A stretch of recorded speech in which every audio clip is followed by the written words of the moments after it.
This episode is brought to you by Progressive Insurance. Do you ever think about switching insurance companies to see if you could save some cash? Progressive makes it easy. Just drop in some details about yourself and see if you're eligible to save money when you bundle your home and auto policies. The process only takes minutes, and it could mean hundreds more in your pocket. Visit Progressive.com after this episode to see if you could save. Progressive Casualty Insurance Company and Affiliates. Potential savings will vary. Not available in all states. Good morning. It's Barnes and Leslie. If you just missed it, we just qualified somebody to the When We Were Young festival. We've got a huge trip to Vegas to give away. More chances. Could happen again in our show. Guaranteed it will happen in Steve's show. We don't always just do it once a day, so stick with us. I've got new music from Bush coming up next, and a little music fun fact that will blow your mind. Something that happened in Atlanta that I had no idea made it to a studio album, and one of the biggest studio albums pretty much of all time. Now, if it happened in Atlanta, you could have been there. You might have been there. I'll tell you the whole story. It is mind-blowing. Coming up in just a few minutes. Right now, Celebrity Sleaze with Leslie Fram. Oh, I know, and you love it when I talk Broadway, Barnes. You're just like, oh yeah, give me more Broadway news. Always. You know, well, the Tony Awards were Sunday night, and I didn't mention that Darren Criss, who you may remember, won Best Actor for Maybe Happy Ending, but very emotional speech and very happy for Nicole Scherzinger, who won Best Actress for Sunset Boulevard. But guess who was completely shut out? Who? George Clooney. They're not going to recognize him. He's too famous. You know what I mean? Like, good night and good luck. Yeah. He was nominated. The play was nominated. Look how much money it made for Broadway, and it was shut out. He's still talking about his hair because everyone in his life is very happy to see the return of his iconic hair. Here he is talking about it. If I didn't get my hair back soon, my wife was going to leave me, I think. Did they ever let up on the making fun of you for the black hair or no? The kids didn't. My wife didn't. I just looked like a Miami drug dealer with that bad dye job, you know. Finally got rid of it. He's so happy to be done. I heard he went back with a Flowbee like right after his last performance and just got it off. Looks so much better with the gray hair. I have one more note here about Broadway, and I think this is really, really cool.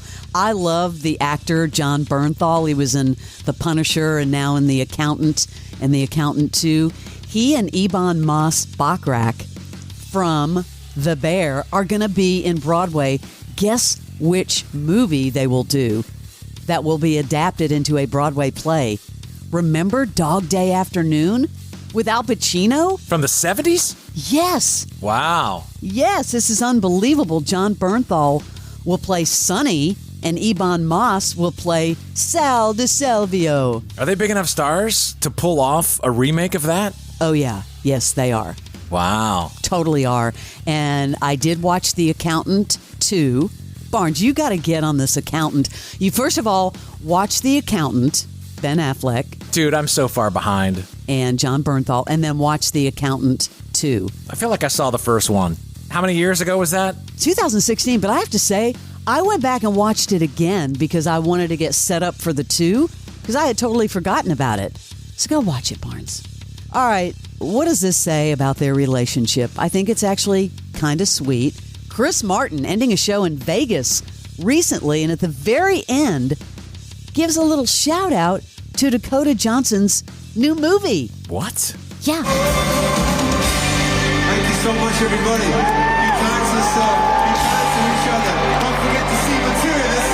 We love you. He's giving a plug? Don't forget to see Material, which I thought was so out of place. Good night, everybody. Thank you. Don't forget to see Materialist. So they've been breaking up for months. Are they on that good of terms that did she buy some ads during the show? I mean, they must be on good terms for him to do a shout out at the end of a concert? Random plug. Would you have known what he was talking about if you were at that show? No. Don't forget to watch The Materialist. Got it. Let's keep the music note going here. Miley Cyrus ended up singing The Climb a cappella after a screening of her visual album, which is called Something Beautiful. People had started heckling her because they thought it was going to be a concert. Why are people so stupid? Seriously. It was a visual concert, and then they were like, no, we were misled. Check out what just happened. No, it wasn't a visual concert. It was a movie. It was a movie, but she called it a visual concert. But what's weird is that they these people, do you not read what you're going to see? I mean, this is just rude. This is the Tribeca Film Festival. Are you actually gonna sing?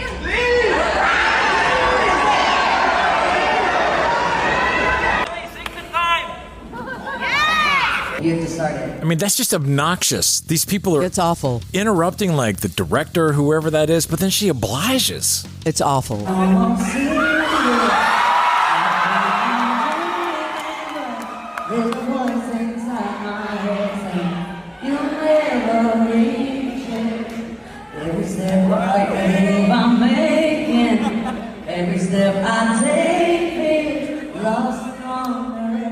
Just go listen to your Spotify. Can I just say this, that what a pro she is there? Because think about anybody else would have like probably stormed off or had a brat moment. What do you think? Well, she did look uncomfortable. It's just really strange that people can be so dumb. I don't know if you saw the box office, but that John Wick spinoff, Ballerina, opened to a disappointing earnings of $25 million, making it the lowest debut for any film in the franchise. Oh, wow. Since, of course, the original John Wick. Do you think maybe people just didn't understand what it was about? They've wicked too much. Like that was, they tried to dip in one more time. Yeah, I know. Well, Lilo and Stitch still number one at $32 million. And then, of course, Ballerina, $25 million. Mission Impossible hanging in at $15 million. Karate Kid 4 and Final Destination, Bloodlines at $5. They can say they beat, Mission Impossible. Good going. Everybody's still talking about the Diddy trial, but I thought this was really kind of interesting. Remember Ray J? Remember at first he was on with Nancy Grace campaigning to free Diddy?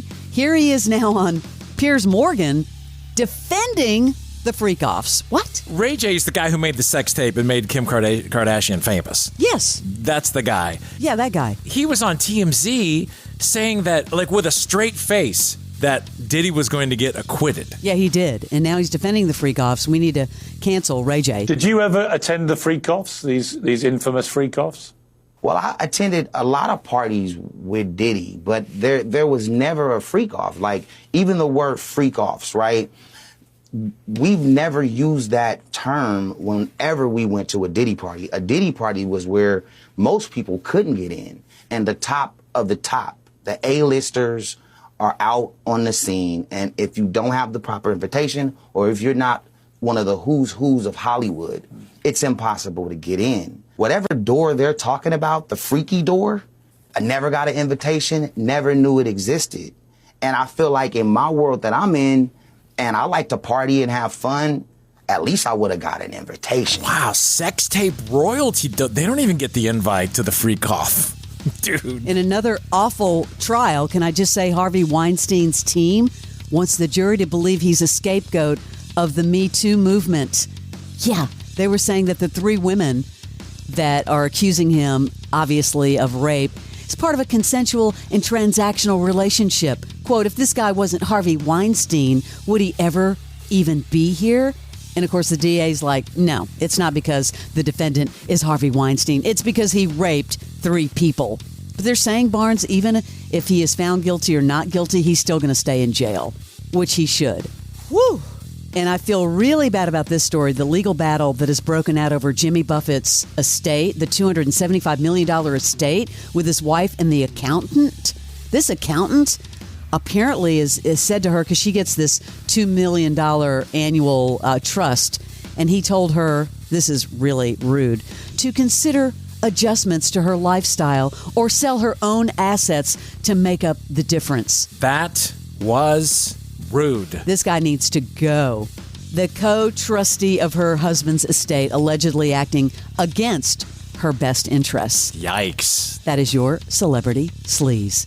Former U.S. Navy SEAL Sean Ryan captures real stories about sacrifice and strength. We go into this hooch searching for Christ knows what. Regardless if anybody else does it, will you do it? There's a lot of things that are hurtful and disturbing. Can't get anybody to talk about it. Uncovering truth with the heroes who live to tell it. There's a saying, there's no atheist in a foxhole. That was the hardest part for you coming home. What? How'd you get through it? I worked hard. The Sean Ryan Show. You ready? Let's do it. All right, let's go. Follow and listen on your favorite platform.